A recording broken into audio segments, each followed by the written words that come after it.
प्यारे दर्शकों नमस्कार। तारीख है आज 28 दिसंबर 2025, दिन रविवार। हिंदी तिथि पौष माह शुक्ल पक्ष अष्टमी। आइए नजर डालते हैं हमारे प्यारे राज्य उत्तराखंड की तमाम बड़ी खबरों पर। वीडियो शुरू करने से पहले कमेंट बॉक्स में जय हिंद लिखकर हमें सपोर्ट करें। तो चलिए शुरू करते हैं।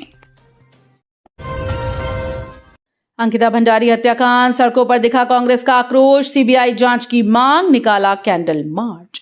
अंकिता भंडारी हत्याकांड को लेकर कांग्रेस में आक्रोश है। प्रदेश कांग्रेस कमेटी ने देहरादून में प्रदर्शन किया और कैंडल मार्च निकाला। कैंडल मार्च में कांग्रेस प्रदेश अध्यक्ष गणेश गुदियाल भी शामिल हुए।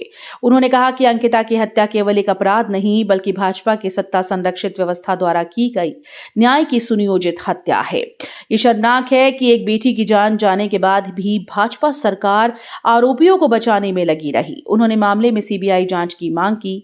उन्होंने तीखा हमला बोलते हुए कहा कि भाजपा के राष्ट्रीय महामंत्री और उत्तराखंड प्रभारी दुष्यंत गौतम और भाजपा विधायक रेणु बिष्ट की भूमिका पर गंभीर सवाल उठ रहे हैं, लेकिन आज तक इनकी निष्पक्ष जांच नहीं हुई। आखिर भाजपा किससे और क्यों डर रही है? गोदियाल ने सवाल उठाया कि जब भाजपा के अपने ही लोग वीआईपी संरक्षण की बात सार्वजनिक रूप से कह रही हैं, तो फिर भाजपा सरकार सीबीआई जांच से क्यों भाग रही है? नए साल में मिल सकता है बर्फबारी का तोहफा। मौसम वैज्ञानिकों का कहना है कि कोहरा छाने से पर्वतीय इलाकों के साथ मैदानी क्षेत्रों में भी सूखी ठंड परेशान करेगी। हालांकि 29 दिसंबर तक प्रदेश भर का मौसम शुष्क रहेगा। 30-31 दिसंबर और 1 जनवरी को उत्तरकाशी, चमोली, पिथौरागढ़, रुद्रप्रयाग जिले के कुछ हिस्सों में बारिश और बर्फबारी होने के आसार हैं। इसके अलावा प्रदेश के 3500 मीटर से अधिक ऊंचाई वाले इलाकों में बर्फबारी की संभावना है। पूर्णागिरि धाम में वर्षांत पर रात दिन रहेगी चहल। 1 जनवरी को रात 10 बजे तक होंगे मां के दर्शन। मां पूर्णागिरि धाम में नववर्ष के स्वागत में इस बार भी खासी संख्या में श्रद्धालुओं के आने की उम्मीद के चलते प्रशासन ने तैयारी शुरू कर दी। इस बार 30 दिसंबर से धाम क्षेत्र में अतिरिक्त पुलिस बल तैनात कर दिया जाएगा, जो 31 और 1 जनवरी को मेले की समाप्ति तक रहेगा। मुख्य मंदिर 31 दिसंबर को 24 घंटे और 1 जनवरी को रात 10 बजे तक खुला रहेगा। शुक्रवार को सीओ वंदना वर्मा की अध्यक्षता में पुलिस मंदिर समिति, टैक्सी यूनियन, व्यापार मंडल, टैक्सी टुक यूनियन, होटल धर्मशाला यूनियन और प्रतिनिधियों की नव वर्ष के मेले को लेकर बैठक हुई। सीओ वंदना ने कहा कि यातायात व्यवस्था पर विशेष ध्यान दिया जाएगा। शराब पीकर वाहन चलाने मिलने पर वाहन सीज और कड़ी कार्रवाई की जाएगी। सूर्यनगर में जंगली हाथियों की दहशत, हैंडपंप उखाड़ा, ग्रामीणों ने विभाग से मांगा मुआवजा। सूर्यनगर स्थित प्राचीन शिव मंदिर में रहने वाले पुजारी बाबा ने बताया कि शाम ढलते ही 3 हाथी जंगल से मंदिर की ओर आने लगे तो उन्होंने शोर मचाया और उन्हें भगाने की कोशिश की, लेकिन वो नहीं भागे। उन्हें अपनी ओर आता देख उन्होंने किसी तरह भागकर जान बचाई। मंदिर परिसर में हाथियों ने 2 नल तोड़ दिए, जिससे उनके सामने पानी का संकट खड़ा हो गया। पुजारी ने वन विभाग से आर्थिक मदद की मांग की है। उत्तराखंड में सरकारी अस्पतालों में मशीन खराब, निजी में मरीजों पर आर्थिक मार। उत्तराखंड में स्वास्थ्य सेवाएं लचर बनी हुई हैं। सरकारी अस्पतालों में टेक्नीशियन न होने के चलते मशीनें जंग खा रही हैं। मरीजों को उपचार के लिए भटकना पड़ रहा है। राजधानी में लगे प्रेमनगर से 4 साल से एसएनसीयू नहीं चल पाया। पचवादून और जौनसार बावर में एक्सरे मशीन 5 साल से बंद है। त्यूड़ी के लोगों को तो एक्सरे के लिए पड़ोसी राज्य हिमाचल जाना पड़ रहा है। पौड़ी में 10 लाख की लागत वाली अल्ट्रासाउंड मशीन 1 साल से बंद पड़ी है। वहीं कुमाऊं के पिथौरागढ़, बागेश्वर, उधम सिंह नगर आदि जिलों में भी मरीज बेहाल हैं। टैक्स चोरी के लिए कागजों में चल रही कंपनीज, फर्जी बिलों के मामले में कार्रवाई तेज। उधम सिंह नगर जिले में अवैध रूप से मैन पावर सप्लाई के मामलों पर जीएसटी विभाग ने सख्त रुख अपनाया है। लंबे समय से मिल रही शिकायतों और इनपुट के बाद विभाग ने फर्जी बिलिंग और कागजी कंपनीज के जरिए टैक्स चोरी करने वाले मैन पावर सप्लायर्स के खिलाफ व्यापक जांच शुरू कर दी। अधिकारियों का कहना है कि इस तरह की गतिविधियों से न केवल राजस्व को भारी नुकसान हो रहा है, बल्कि ईमानदार कारोबारियों को भी प्रतिस्पर्धा में नुकसान उठाना पड़ रहा है। जिले में 100 से अधिक फर्जी कंपनी सिर्फ टैक्स चोरी के लिए महज कागजों में ही चल रही हैं।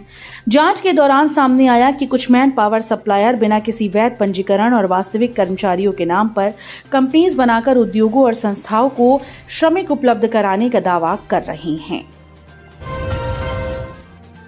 सपनों को लगे पंख, 10 महिलाओं के आइडिया बन गए बिजनेस। पहल से 10 को स्टार्टअप को मिला 1.88 करोड़ का फंड। काशीपुर में सही मार्गदर्शन और आर्थिक संबल मिल जाए तो सपने हकीकत में बदलने लगते हैं। भारतीय प्रबंधन संस्थान काशीपुर के फीड इंक्यूबेशन सेंटर में भरोसा दिखाया तो महिलाओं ने अपने आइडिया को सफल बिजनेस में बदल दिया। वर्ष 2025 में प्रदेश की 10 महिला उद्यमियों ने कुल 1.88 करोड़ रुपए की फंडिंग हासिल की। IIM काशीपुर का फीड इंक्यूबेशन सेंटर केवल धन उपलब्ध कराने तक सीमित नहीं, बल्कि महिलाओं को आत्मनिर्भर उद्यमी बनाने की पूरी तैयारी कर रहा है। अलग अलग सरकारी योजनाओं के माध्यम से इन 10 महिला स्टार्टअप को 5 लाख से लेकर 50 लाख रुपए तक की फंडिंग दिलाई गई। फीड सेंटर ने साहस और सक्षम जैसे स्टार्टअप इंक्यूबेशन कार्यक्रम शुरू कर उद्यमियों को संसाधन और मार्गदर्शन देकर सशक्त बनाने की दिशा में कदम बढ़ाए हैं। मेला डुंगरी हेलीपैड पर आने वाले यात्रियों के लिए अच्छी खबर, 10.50 लाख से बनेगी पेयजल योजना।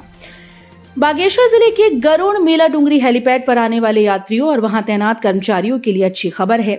लंबे समय से पेयजल किल्लत से जूझ रहे हेलीपैड में पेयजल की आपूर्ति सुचारू करने के लिए शासन ने पेयजल योजना को मंजूरी दे दी है।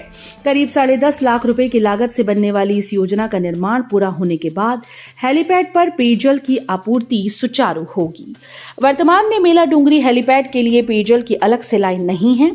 हेलीपैड में मेला डुंगरी गांव की पेयजल योजना से ही आपूर्ति की जाती है, जिसके चलते हेलीपैड पर पानी की नियमित आपूर्ति नहीं होती है।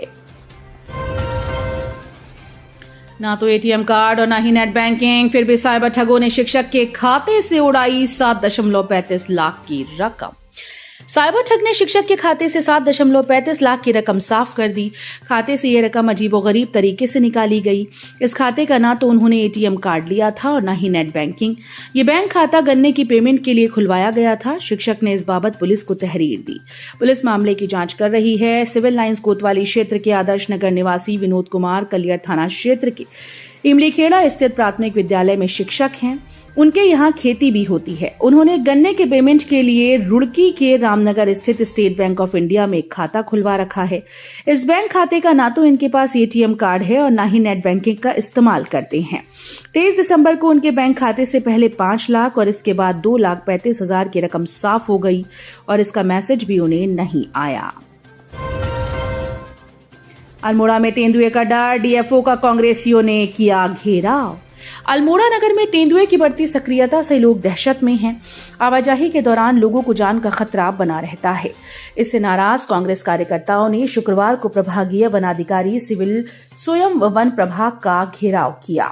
उन्हें ज्ञापन देकर तेंदुए की दहशत से छुटकारा दिलाने की मांग की। शराब के नशे में कार से मजदूरों को कुचलने वाले पुलिसकर्मी को निलंबित किया।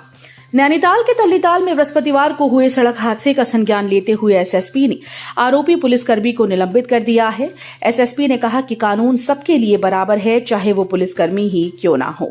बृहस्पतिवार को पुलिस लाइन में तैनात कांस्टेबल राकेश बोरा ने शराब के नशे में फांसी गधेरा क्षेत्र में कलेक्ट्रेट रोड पर राह चलते 3 मजदूरों को कार से रौंदकर घायल कर दिया था। पोखरी में 6 साल के मादा भालू को वन विभाग ने ट्रैंकुलाइज कर पकड़ा। ग्रामीणों ने ली राहत की सांस। चमोली में वन विभाग की टीम ने पोखरी के भिकोना गांव के पास एक 6 साल के मादा भालू को ट्रैंकुलाइज कर पिंजरे में बंद किया। प्रमुख वन संरक्षक रंजन कुमार मिश्रा के निर्देश पर देहरादून चिड़ियाघर की एक 3 सदस्यीय टीम भालू प्रभावित क्षेत्रों में घूम रही है। एम्स ऋषिकेश में भर्ती कुख्यात विनय त्यागी की उपचार के दौरान मौत, बदमाशों ने मारी थी गोली। एम्स ऋषिकेश में भर्ती कुख्यात विनय त्यागी की उपचार के दौरान घटना की तीसरे दिन मौत हो गई। उसका ट्रॉमा सेंटर में उपचार चल रहा था। पुलिस अभिरक्षा में कोर्ट में पेशी पर जाते समय बदमाशों ने पुलिस के वाहन पर फायरिंग की थी। इस दौरान विनय त्यागी के सीने, हाथ और गले में गोली लग गई थी। विवाहिता के साथ दुष्कर्म, रात में कमरे में घुसे देवर पर दरिंदगी का आरोप, मामला दर्ज। उत्तराखंड के रुड़की से शर्मनाक घटना सामने आई, जहां एक विवाहिता के साथ दुष्कर्म किया गया। आरोप है कि उसके देवर ने रात में कमरे में घुसकर दरिंदगी की। कोर्ट के आदेश के बाद आरोपी के खिलाफ मामला दर्ज कर लिया गया है। मिली जानकारी के अनुसार ये शर्मनाक मामला गंगनहर कोतवाली क्षेत्र से सामने आया, जहां निवासी एक महिला ने कोर्ट में प्रार्थना पत्र दिया। बताया कि उसकी शादी क्षेत्र निवासी युवक के साथ हुई। काम के सिलसिले में पति घर से बाहर अन्य राज्य में रहता है, पत्नी भी उसके साथ रहती है, लेकिन दोनों में किसी बात को लेकर विवाद हो गया था, जिससे नाराज होकर वो अपने ससुराल में रहने के लिए आई थी। तो ये थी उत्तराखंड की बड़ी खबरें। हम मिलेंगे अगले बुलेटिन में, तब तक के लिए धन्यवाद।